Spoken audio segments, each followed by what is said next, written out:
छत्तीसगढ़ के एक छोटे से कस्बे बिलासपुर की गलियों में हर सुबह एक आवाज गूंजती थी। भिंडी लो, लौकी लो, ताजा सब्जी ले लो।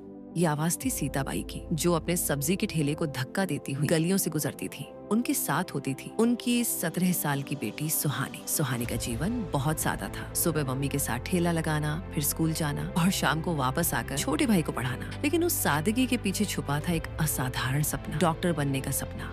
MBBS की पढ़ाई, नीट का एग्जाम, प्रैक्टिकल्स, टेस्ट, ये सब एक ऐसी लड़की के लिए था जिसके घर में इंटरनेट तो दूर, ढंग की किताबें भी मुश्किल से आती थी। एक दिन स्कूल में बायोलॉजी के लेक्चर के दौरान सर ने बताया, शहर में एक NGO की तरफ से फ्री नीट कोचिंग शुरू हुई है, पर सिर्फ उन्हीं बच्चों को मिलेगी जो एंट्रेंस पास करेंगे। सुहानी की आंखों में उम्मीद की चमक थी। उसने घर आकर माँ से कहा, मुझे ये टेस्ट देना है मम्मी। सीताबाई ने थकी हुई आंखों से उसे देखा। बेटा, घर चलाना है, भाई की फीस भरनी है, और तू सुबह ठेले पर न आए तो काम कैसे होगा। सुहानी चुप रही, लेकिन उसका सपना चुप नहीं हुआ। रात को छत पर लेटी हुई वो तारों को देख रही थी और सोच रही थी, क्या डॉक्टर बनने का सपना सिर्फ अमीरों का होता है। अगले दिन स्कूल में वाणी मैम, जो नई आई थी, ने सुहानी की नोटबुक देखकर कहा, तुम्हारा बायोलॉजी का बेस बहुत अच्छा है, तुमने कोचिंग के लिए अप्लाई किया। सुहानी ने धीरे से कहा, घर की हालत नहीं है मैम। वाणी मैम मुस्कुराई, मैं तुम्हारी मदद करूंगी, रोज शाम को लाइब्रेरी में मिलना। यहीं से शुरू हुआ असली संघर्ष। शाम को सब्जी बेचने के बाद सुहानी सीधे लाइब्रेरी जाती।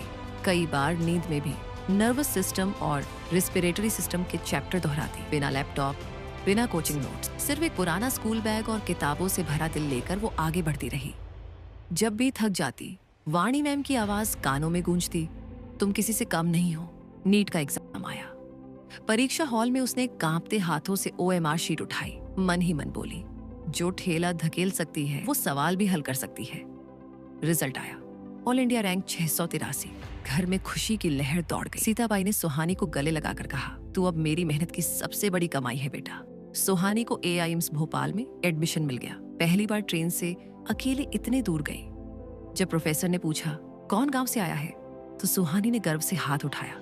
उसके पास लैपटॉप नहीं था, लेकिन लगन थी। ब्रांडेड कपड़े नहीं थे, लेकिन इरादा साफ था। 4 साल बाद उसने मेडिकल की डिग्री हासिल की और AIIMS में डॉक्टर बनी। पर कहानी यहीं खत्म नहीं हुई। उसने लौटकर अपने गांव में एक स्वास्थ्य केंद्र खोला, जहां गरीब लड़कियों को पढ़ाई और मेडिकल की फ्री गाइडेंस मिलती है। अब सब उसे कहते हैं। तो सुहानी, जो ठेले वाली की बेटी थी, हर नए बैच में वो एक ही बात कहती है, मैं सब्जी वाली की बेटी हूँ। अगर मैं डॉक्टर बन सकती हूँ तो तुम भी कुछ भी बन सकते हो, बस सपना मत छोड़ना। मोरल, सपनों का कोई क्लास नहीं होता। अगर इरादा मजबूत हो तो हालात चाहे जैसे भी हों, एक सब्जी वाली की बेटी भी डॉक्टर बन सकती है।